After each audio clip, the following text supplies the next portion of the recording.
Hello there guys, welcome to one of my live videos, and on this video there is lots to negotiate about. So let's now delve into it. So which playmaker should Manchester United sign? Should we sign Jack Grealish? Should we sign Donny van der Beek? Or should we sign Kai Havertz? Now, of course, this is a tough decision to make on these three players because, Jack Grealish and Kai Havertz and Donny van der Beek are all very, very good players. But I'm very, very sceptical that Manchester United are going to sign the trio, but we are looking to sign one of them. So, the news, obviously, regarding Jack Grealish, like I've been keeping you up to date with on a regular basis. Jack Grealish is our number one priority target now for the summer transfer window.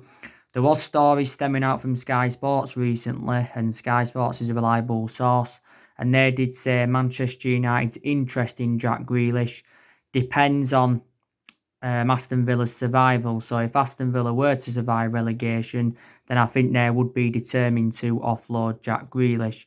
But if Aston Villa were to get relegated, then they would be reluctant to offload Jack Grealish. But Villa, do remain ruthless over their valuation. They've already said that they want £80 million for Jack Grealish, regardless of whether they get relegated or not. But maybe we've got strong reservations about paying £80 million for Jack Grealish. There was stories coming out quite a few weeks ago saying that we could offer up to 5 of our players to fund a move for Jack Grealish and that. But there has been a few clubs that have expressed their interest in him. Back in the summer of 2018, Tottenham, were very, very close to getting Jack Grealish, but the deal never materialised. Jack Grealish probably feels as though now that he's far too good for Aston Villa, and Aston Villa, cannot match his ability. So Grealish wants to leave to rejuvenate his career and take his footballing career to the next level. Now, we've already revealed that Jack Grealish is our preference over James Maddison. And a couple of main explanations why Grealish is our preference over James Maddison is because obviously, Grealish is more versatile. Throughout the course of this season, Jack Grealish's stats have been better than James Maddison's and that. So they're the reasons. And he's actually no cheaper solution than Maddison because Leicester did say they would want at least £100 million if they were to consider offloading James Maddison and that. But Jack Grealish is also well Premier League proven. But like we've obviously Kai Havertz and Donny van der Beek, they haven't played in the Premier League as yet. So in that aspect, I would take Jack Grealish over them. Up until this point, Jack Grealish has spent the entirety of his career with Aston Villa. He's been a Villa player since the age of 6. He was in their youth setup for several years. He's been in Villa's senior squad since 2014 as Jack Grealish. Since then, has become an integral part of their team. As Jack Grealish, he was key for Villa getting promotion to the Premier League. He was also key for them progressing to the Carabao Cup final. And Grealish has still got a contract with Aston Villa until 2023. But obviously, there was stories coming out quite a few weeks ago saying Jack Grealish to Manchester United depends on Paul Pogba. You already know the news on Paul Pogba and that. But yeah, so he is now our number one priority target, like I mentioned, and we are willing to double Jack Grealish's wages as well. Don't forget, Jack Grealish had that incident with his £8,000 Range Rover back in March, which was quite a few months ago now. So reflect on that incident, that put Jack Grealish's move to Manchester United in doubt. I think he had been fined around £150,000 of Jack Grealish because I think then he attended a party at like 4 a.m. So yeah, I'd take Jack Grealish at Manchester United. I really, really would. He can play as an attacking midfielder. He can also play as winger. But I think for the vast majority of this season, he has been playing on that left-hand side. Yeah. Obviously, you know the news on Kai Havertz from Bayer Leverkusen. I've been keeping up to date with what's been going on with him on a regular basis. And I do like Kai Havertz as well. Recent reports have said that Kai Havertz is open to moving abroad, but he wants to join a team that are capable of winning trophies. Now, obviously, there's been a few clubs that are interested in Kai Havertz. Obviously, you've got Chelsea that have recently been interested in him. Chelsea have recently put around the £75 million bidding for Kai Havertz, or they were planning to put around the £75 million bidding. So Chelsea are set to battle us for Kai Havertz. Also, too, Bayern Munich have been in for him. It did say recently, Bayern Munich are emerged as the favourites to sign Kai Havertz.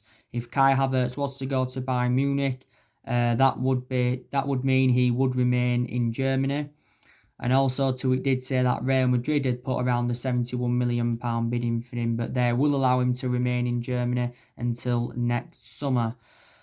Yeah, so Chelsea are looking to get Kai Havertz in. Revert back to what I said, so looking to get another player in from the Bundesliga, because obviously, they're going to get Timo Werner on the board from RB Leipzig. Chelsea are going to pay around 53 or is it £54 million for Werner, because that's his release clause in his RB Leipzig contract. Don't forget, stories came out last week saying that Chelsea had offered Werner a 5-year contract, worth around £200,000 a week. I think it did say sometime this week it was going to be officially announced that, Werner would be joining Chelsea. But as far as I'm aware, at the moment, he has not yet put pen to paper on that 5-year deal. So Chelsea are going to get this deal over the line. It will be Frank Lampard's second signing as Chelsea manager, and their second signing for the summer. They did get Hakim Ziyech back in February from Ajax. They paid around, was it 37 or 38 million pounds for him. So, Chelsea, to be fair, have done really, really good business. But Chelsea did need a striker, because the only fit striker they've got at the moment is Olivier Giroud. But like I said to you on my recent videos, Chelsea and Man United are looking to do transfer moves in the summer. Obviously, to challenge the likes of Liverpool and Manchester City, because obviously, at the moment, City and Liverpool are strides ahead of us on that. So there you go. But yeah, so Chelsea have obviously been in negotiations recently with Bayer Leverkusen over getting Kai Havertz. Don't forget, there was stories coming out the other week from Sky Sports saying that we was leading the race for Kai Havertz. And it says, we was planning to put around the £50 million bidding for the player. It also mentioned that we'd made the transfer approach weeks ago for Kai Havertz. But Solskjaer did say he's actually convinced that we can sign him in the summer transfer window. But he will cost probably around 60 or maybe £70 million. Liverpool have also been in for him as well, don't forget. Up until this point, Kai Havertz has spent the entirety of his career with Bayer Leverkusen. He was in Bayer Leverkusen's youth setup for a good, was it 6-7 years or something like that. He's been in Bayer Leverkusen's senior squad since 2016. And since then has become an integral part of their team. Don't forget, Kai Havertz became youngest debuting in the Bundesliga, and he also, became youngest player to reach a milestone of 50 and 100 appearances in the German top flight. And he is only at the age of 21, and his versatility is very, very good in that. So, Chelsea have got a few players on their agenda. Ben Chilwell, he's also on Chelsea's agenda. I think actually, Ben Chilwell is their number one priority target. He's from Leicester. Don't forget, Chelsea have already purchased 2 players from Leicester, and that's N'Golo Kante and Donny Drinkwater and that. So yeah, so that's the news on Kai Havertz, but he's open to making a move to the Premier League. He's already made this admission. Donny van de Beek, you do know the news on him. I've been keeping up to date of what's been going on with him on a regular basis. Like I said to you on my video yesterday, Solskjaer's got a transfer decision to make regarding Donny van de Beek. If we did sign him, do you think he would be, the right caliber player for Manchester United? Now, I think Ajax are planning, to let him go, Donny van de Beek.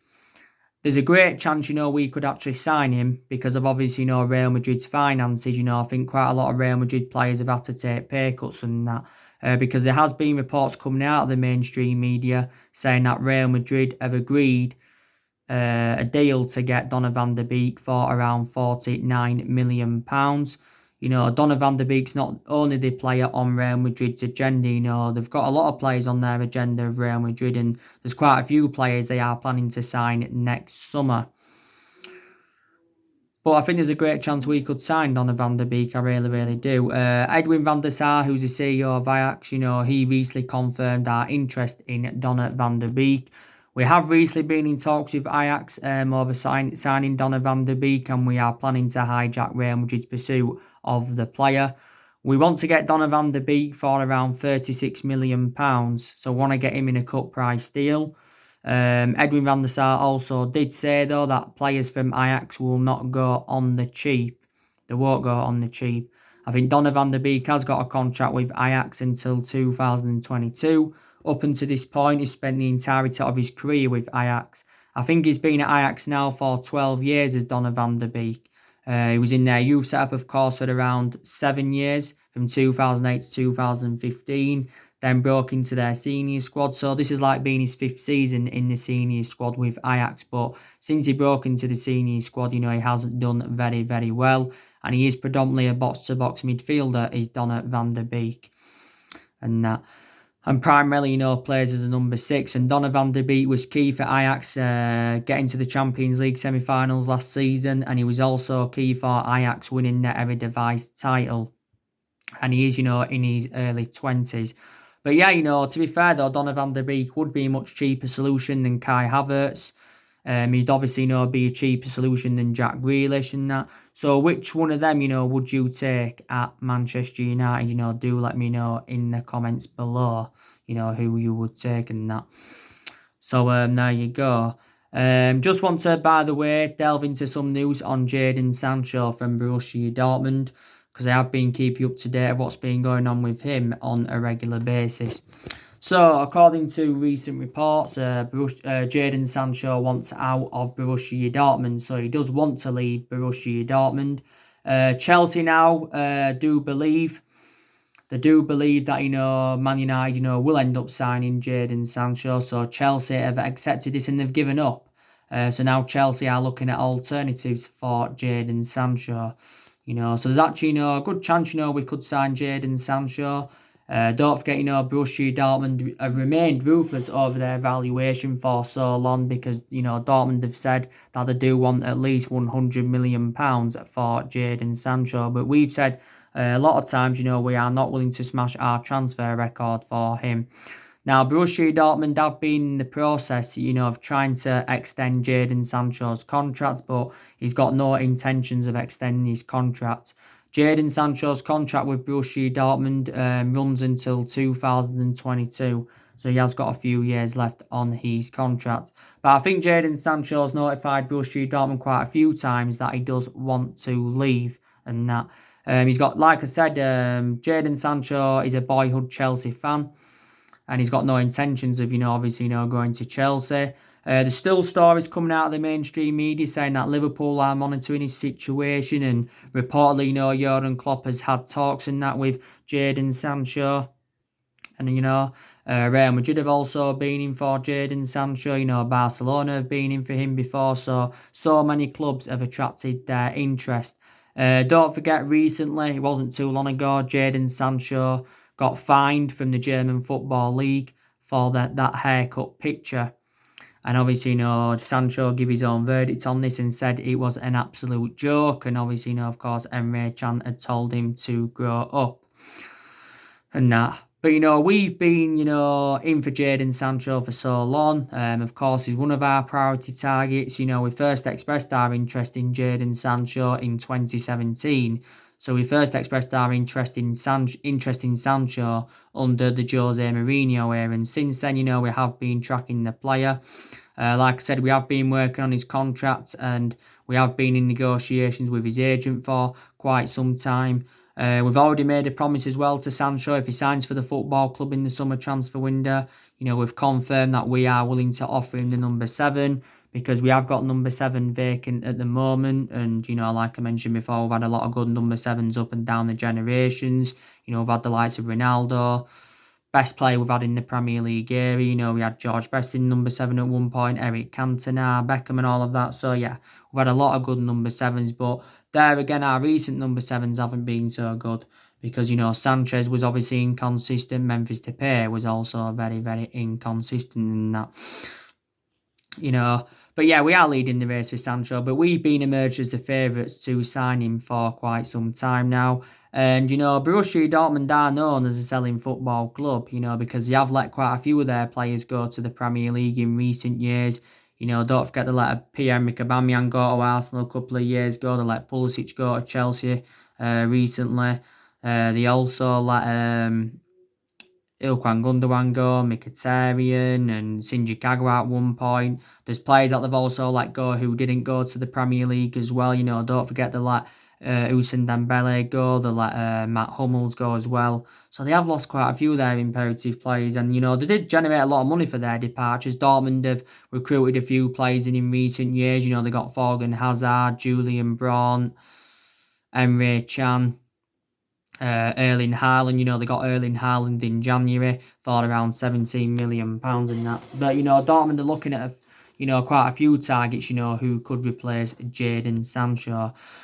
But Jadon Sancho is in now. This has been his third season with Borussia Dortmund, but since his arrival in Germany, he has been a revelation. Dortmund got him for next to nothing. They only paid £8 million for him from Manchester City. So Dortmund are looking to make a huge profit on the player. Of course, he enjoyed a few years at Manchester City, did Jadon Sancho, but the main explanation why he left Manchester City is because, he didn't get any first team opportunities. And before he was at City, he was at Watford, and he was at Watford for several years. He began his footballing career at Watford. So Borussia Dortmund is the third club in his playing career. But I've already outlined a few reasons, why I want to take Jadon Sancho at Man United is because he's well proven in the Premier League. And plus, he's got a really, really good friendship with Marcus Rashford. And plus, he's predominantly a right winger. And of course, Man United are in search for a right winger. I think we have had a bid turned down for Sancho. I think it did say back in February that we submitted a £125 million bid.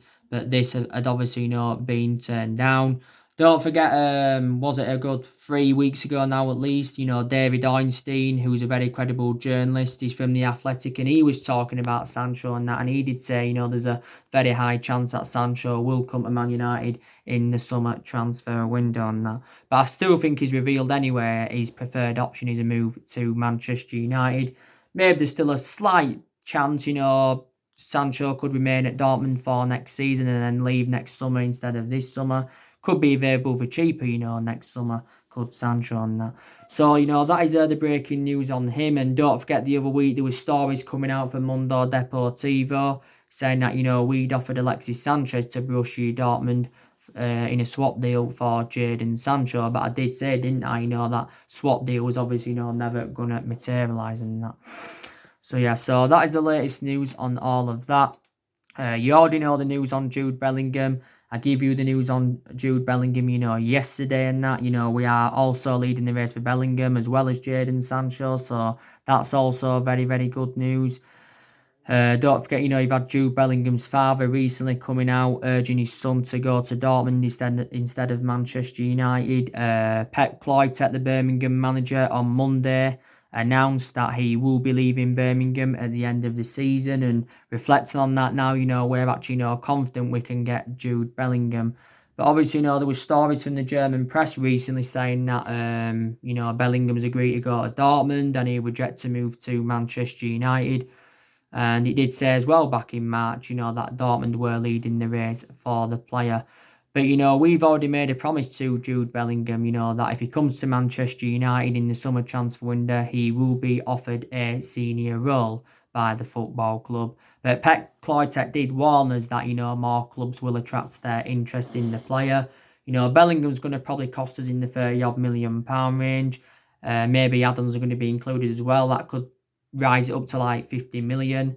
Birmingham have said, they do want the full cash amount up front if they are to allow Jude Bellingham to go.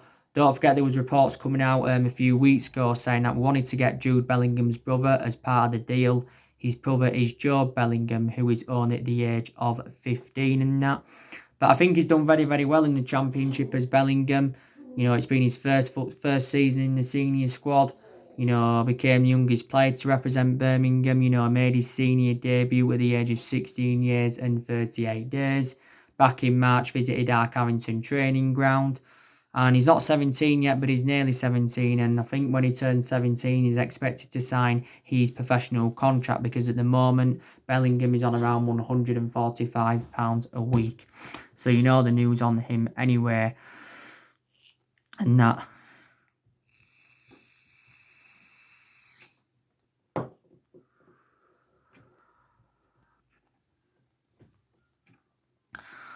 But like I said, Tino, we can enjoy the perfect summer transfer window. We really, really can, because a lot of, our top six rivals are probably not even going to be in the summer transfer market. Probably Man City are not going to be in it, even though they have got loads of money. But obviously, don't forget they got that European ban for 2 years for breaking financial fair play rules.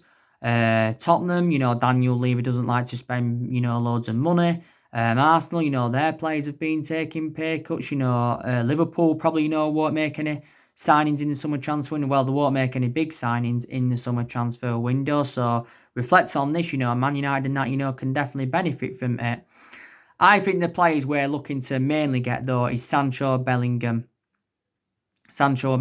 They are the players we are looking to get, and perhaps Jack Grealish as well. Because obviously, Solskjaer still wants to continue the policy of recruiting young British talents to Manchester United like he did do last summer and that. And a lot of people do like Ole Gunnar Solskjaer's transfer strategy. But Man United have confirmed, they're looking to sign, players in Solskjaer's image and, of course, his coaching staff as well. Don't forget, Ole Gunnar Solskjaer did say that he will avoid buying rotten apples in the summer transfer window, because he recently warned our players that he will not tolerate any rotten apples in the squad and that. And so there you go. But like I said, there's big decisions to be made in the summer transfer window, of what players we're going to recommend in, and of course what players we are going to get rid of. We are going to get rid of at least 5 players in the summer transfer window, maybe even more. We could get maybe rid of 6 or 7 players in the summer transfer window, but we are going to generate money in that aspect. The players I expect to go in the summer transfer window is Phil Jones. I expect him to go. I expect Smalling and Rojo to go on permanent transfers. I hope we can get rid of Sanchez on a permanent transfer as well. Looking to get rid of Lingard. We're looking to get rid of Andres Pereira. The way things are at the moment, it's looking like, Angel Gomez is going to be leaving the club, because, there is no signs of Angel Gomez signing a new contract at Manchester United, and we have put forward quite a few contract offers for Angel Gomez. I heard that we're going to be loaning James Garner out, because, he's found game time very, very difficult.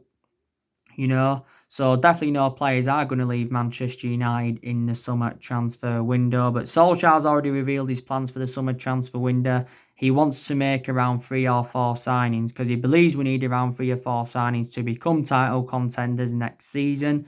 We want to be title contenders next season anyway, because, we haven't won the Premier League since 2013. So the last time we won it was in Alex Ferguson's last season. So we haven't won it now for 7 years, and that just indicates how inconsistent we have been in the last 7 years or so. But this is the 7th season we've failed to mount any kind of title challenge up. So let's just put that into the equation. Solskjaer's already identified the areas in the squad where he wants to strengthen up. He wants to recommend a right winger in. He wants to recommend a midfielder in. He wants to recommend a centre half in as well.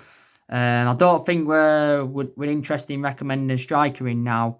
The main explanations is because we want to see how Mason Greenwood develops. And also, the other week, Odin Ighalo had extended his loan at the football club until the end of January 2021. So Ighalo's going to be staying for another 7 months. Like I said, before the football season got suspended, Odin Ighalo did really, really well. Ighalo got he's got 4 goals in 8 appearances so far. But now Ighalo could find starts difficult, when the season resumes, because obviously, Marcus Rashford is now back from his back injury. So let's just put that into the equation. But the summer transfer window will be Solskjaer's 4th transfer window as Manchester United manager. And got to make an admission, we've really, really improved in the transfer market under Solskjaer. What I mean is we've been a bit more ruthless. Solskjaer's recommended the players that I wanted to recommend in. you can say we have been a bit more sensible with our recruitment and that. Of course, last summer Solskjaer brought Daniel James and Wan-Bissaka and Harry Maguire in. And in January, he brought Bruno Fernandes and Odion Ighalo in and that. So I credit him, for the 5 players that he has recommended in to the football club so far. I think, there's definitely, players that have improved under Ole Gunnar Solskjaer. Players in general have improved, but I think especially, the top players, they've really, really improved as well because, the top players endured a very, very difficult time under the Jose Mourinho era, you know. I also credit Solskjaer, because he has got rid of a lot of the deadwood since he got recommended into the football club. I think we have seen a total of 19 players leave the club since Ole Gunnar Solskjaer got recommended in. I think around 89 senior players have left and around 10 young players have left as well. Like I said, before the football season got suspended, we was in a good vein of form. Don't forget, we are unbeaten in our last 11 games in all competitions. And Solskjaer, will be under pressure to keep this good run of form up, when the football season does resume. Like I said, my record against the Big Six sides this season's also been very, very good. We've taken 17 points against the Big Six sides this season, and Solskjaer has promoted the youth very, very well. The young players and that have been given their chances, which is, positive. Greenwood's done very, very well. Brandon Williams has done very, very well. But there again, some young players have found game time, very, very difficult and that. And, Solskjaer's been at the football club now 18 months, so he has been here a year and a half, including, the 3 months when he was the interim manager and that. But like I've said to so many times, Solskjaer does deserve at least another season at Manchester United. Because obviously, he's still in the process of rebuilding, and obviously, it is a transition period, and it has been a transition period for quite some time and that. I think probably disregarding Solskjaer being a club legend, I think he probably would have been sacked by now. Because revert back earlier on in the season, Solskjaer was so close to getting sacked. And then there was talks of obviously, Massimiliano Allegri coming in. There was talks of Mauricio Pochettino coming in. Don't forget, Pochettino was linked with the managerial role at Man United before Solskjaer got the job permanently in March of last year and all of that. But I think what saved Solskjaer's job is definitely the signing of Bruno Fernandes. And with wins against the likes of Man City and Tottenham, they've also saved his job at the football club as well. So there you go. But put into the equation, Solskjaer is inheriting, players from other managerial eras, don't forget. And to be honest with you, he has made them better. Obviously, the vast majority of these players anyway are Jose Mourinho's. Jose Mourinho recommended 11 players into the football club. And I think he did spend around £400 million. And, there's only a few players that have left, who obviously Jose Mourinho brought. And I think there's still a few players even from the Van Gaal era who Louis Van Gaal brought in. I think there's only a couple of players here now from the Alex Ferguson era, and obviously there's still one matter here from the David Moyes era and that. So let's just put that into the equation. Don't forget there were stories coming out the other week saying that we had taken a £140 million loan from the £150 million revolving credit facility to help us get through the coronavirus crisis and to obviously help us get the right caliber players into the football club. Don't forget, our net debt is just over 429 million. Because our actual debt had risen up by almost, or was it, £130 million and that. So yeah. But yeah, I think we can get the players that we do want in the summer transfer window. Like I said, our first game back is on the 19th of June against Tottenham. Really, really looking forward to that game. He's away from home, of course. Obviously, Ole Gunnar Solskjaer is looking to beat Jose Mourinho for the second time as a manager because Solskjaer's already overcome him once. And he's looking to beat Tottenham for the third time as a manager in that. And like I said, we've got quite a few things, to look forward to when the football season resumes. Obviously, the top four is a priority for us. We want to get that top four because we want to get qualification for the Champions League for next season. Also, too, the FA Cup and the Europa League is a priority for us because that's a chance for us getting some silverware on the board under Solskjaer. We are into the last eight of the FA Cup. We are into the last eight of the Europa League and that. And if we could win one of them, or even both of them, which would be even better. It would be a memorable first full season for Ole Gunnar Solskjaer and that, because, we've lacked silverware in the last, 7 years. We've only won 3 trophies since Fergie left, and that was the FA Cup under Louis van Gaal and the Europa League and the League Cup under Jose Mourinho. There's 9 games left in the Premier League, and there's 92 games to play in all competitions. So I am, really, really looking forward to it. And, these decisions that Manchester United have got to make ahead of the Premier League restart. We've got to make a decision on Gomez's future. We've got to know what's happening with Diego Dalot. I think we've got to make a decision on Dean Henson's future as well for next season. Is Dean Henson coming back to Man United, or is he going to be loaned out for another season? I think we'll allow Dean Henson to remain on loan at Sheffield United for the rest of the season. We'll allow that to happen. But we've already confirmed anyway that David De Gea is going to remain our number 1 goalkeeper. De Gea has been our number 1 goalkeeper for several years. Probably first choice left back will be Luke Shaw. He will remain our first choice left back and that, but he does face competition from Brandon Williams and that. There's probably decisions as well we've got to make ahead of next season and that. But we should enjoy a better season next season, if we can, get the players that we want in the summer transfer window and that. But really, really looking forward to the game against Tottenham. But we have got a fully fit squad now because, like confirmed, Rashford's back and obviously, Paul Pogba and that's back. Obviously, my video that I did earlier on today, which is still uploading, I give you the news, didn't I, on Pogba and Bruno Fernandes. Solskjaer's confirmed their new positions. Paul Pogba's going to be our next number 10. But Paul Pogba, on several occasions, has been deployed as a number 10 during his Manchester United career.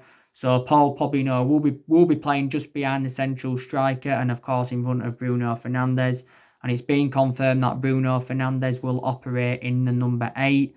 And obviously, McTominay will be the holding midfielder. But I did say, didn't I, that's going to be our first choice midfield trio. Bruno Fernandes, Pogba and Scott McTominay. Fred, he's been a revelation this season as Fred. He's had a really, really good season. Enjoyed a very, very difficult time under the Jose Mourinho era. But he's been given his chances this season under Solskjaer and he's done very, very well. Don't forget we did pay £50 million for Fred. He'll play instead of one of them, so often will Fred, and probably Nemanja Matic, will drop to the bench.